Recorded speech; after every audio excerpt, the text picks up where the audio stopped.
Viva Voz, com Vera Magalhães.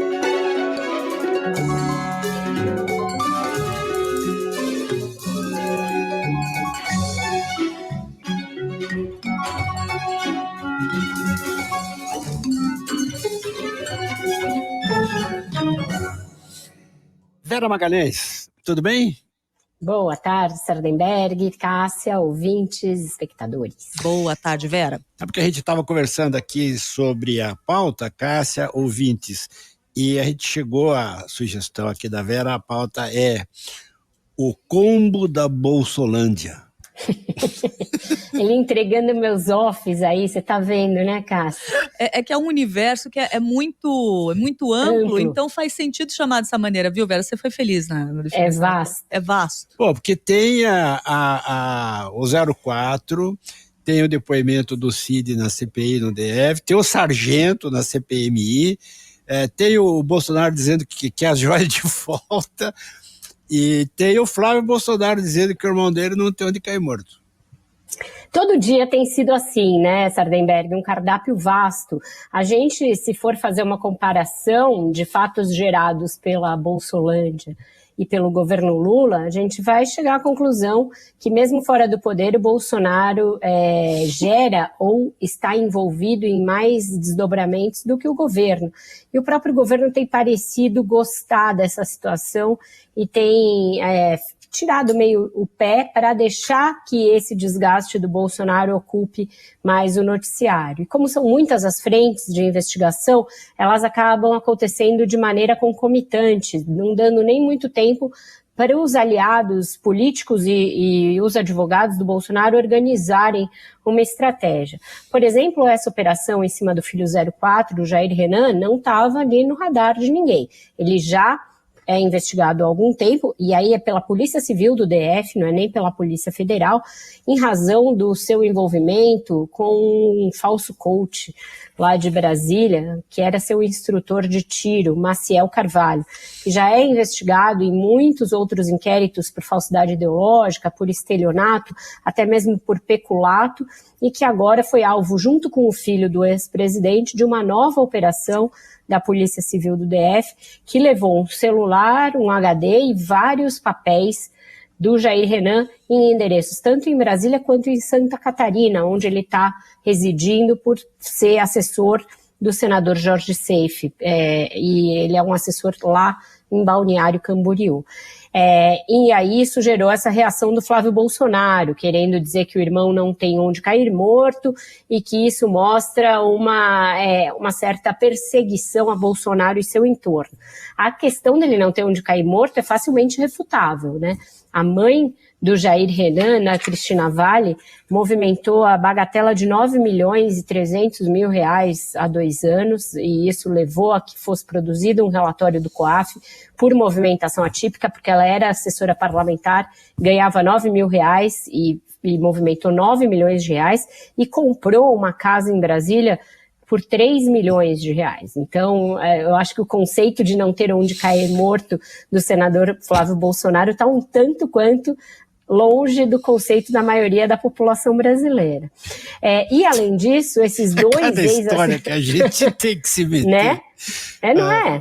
Não tem onde cair morto. A pessoa que realmente não tem onde cair morta, quando ouve uma coisa dessa, deve ficar meio revoltada, né? Porque é bem discrepante a realidade.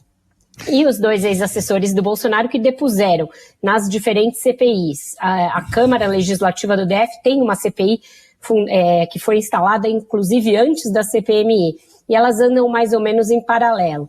E hoje foi a vez do tenente-coronel Mauro Cid se materializar lá na Câmara do DF, mas com a mesmíssima estratégia. Inclusive, ele nem se dignou a printar outro papel, levou o mesmo papel que ele levou na CPI do Congresso, só riscou os nomes e não está respondendo a nada. Mas, de novo está com a farda. Isso. E, de novo, está dizendo que a função dele era uma função exclusiva das Forças Armadas. Ele está fazendo o que as Forças Armadas estão fazendo ao contrário. Exatamente. Né? As Forças Armadas querem desvincular a instituição dos seus indivíduos e ele quer se vincular à instituição.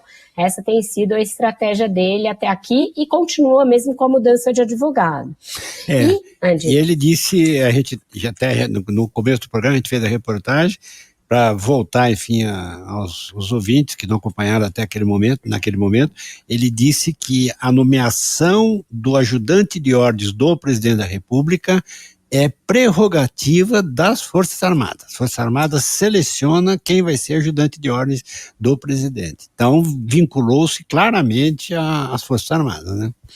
E você sabe que quando eu tive recentemente lá no quartel-general do Exército para conversar com alguns integrantes da cúpula do Exército, eu cotejei essa explicação dele com o que eles têm a dizer. E eles dizem que sim, embora seja uma função militar, e embora eles tivessem várias críticas ao fato dele estar preso há 3 meses, que eles acham uma prisão excessiva, eles deixaram claro que o nome dele foi um nome sugerido pelo Bolsonaro, pelo fato do pai dele, o general Lorena Cid, ser amigo de longuíssima data do Bolsonaro. Então, o tenente-coronel Mauro Cid tinha um bom currículo e o seu nome foi sugerido pelo Bolsonaro e aí sim indicado pelas Forças Armadas, Sardenberg. E lá na CPI do Congresso depõe o outro ajudante de ordens do Bolsonaro, o sargento Luiz Marcos dos Reis, que está envolvido em vários desses escândalos, que foi aquele que nas mensagens estava sugerindo ao Mauro Cid que o Bolsonaro fizesse alguma coisa, que ele desse algum tipo de ordem para um golpe, e que hoje, diante de senadores e deputados, admitiu que esteve no 8 de janeiro, subiu a rampa, tirou umas selfies, postou ali mensagens exaltadas, mas diz não ter quebrado nada. Então ele está querendo Então ele disse que uma colher de chá porque ele não quebrou nada. Que ele não quebrou nada e que ele se arrependeu. Foi mal, foi um vacilo. Poxa vida. Certo. Ó, falando em se arrepender, não sei se é o caso de se arrepender, mas o advogado do Mauro Cid, ele voltou a falar lá na CPI. Isso é importante. Né? E aí a gente nem sabe se ele se arrependeu, se ele não se arrependeu, porque ele fica mandando umas mensagens assim ambíguas o tempo todo, né, Vera Magalhães? E como salientou o Sardenberg na hora que a Gabi Echenique entrou com essa informação e trouxe um trechinho da fala dele, parece que ele está mandando um monte de recado, né? Que o Mauro Cid pode falar, que o Mauro Cid tem o que dizer, mas não vai falar. Ele vai se reunir com o ministro Alexandre de Moraes hoje, Cássia. Então, eu acho que ele está guardando algumas dessas munições para essa conversa. A prioridade dele, a gente já tem falado aqui, é blindar a família e também conseguir o relaxamento dessa prisão preventiva do Cid, que já se estende por mais de 3 meses. Então, deve ser isso que ele vai tratar com o Alexandre de Moraes. O ministro já fez vazar que não interessa a justiça, e a Polícia Federal também fez o mesmo, uma confissão do Cid, teria que ser uma delação, porque confissão não é necessária, eles já têm as provas para incriminar o tenente-coronel Mauro Cid, ele precisaria delatar para obter algum benefício. Confissão não funciona como benefício. Então eu acho que essa negociação vai começar a ser entabulada, mas sim, é um advogado que fala bastante e que estuda pouco o processo, né, Cássia? Porque naquelas entrevistas que ele deu, ele falou por mais de 2 horas dizendo não ter lido o processo. E agora também ele tentou o adiamento desse depoimento de hoje porque disse que não teve tempo de se inteirar do processo. Para quem não se inteirou do processo, ele tem bastante a dizer, né? Impressionante. Vera Magalhães, muito obrigado, Vera, e até amanhã, Vera. Obrigado. Até amanhã, gente. Até Ótimo amanhã. jornal. Amanhã já com frio, parece, né? Amanhã muda o tempo, hein? Amanhã a gente vai parar de passar calor, vai começar a passar frio em São Paulo. E depois vai cair para 16 graus. Isso no fim Não de tem semana. tédio. De tédio ninguém morre. Não. De mudança climática pode ser. Tchau, gente. Até mais. Tchau, Vera, até mais.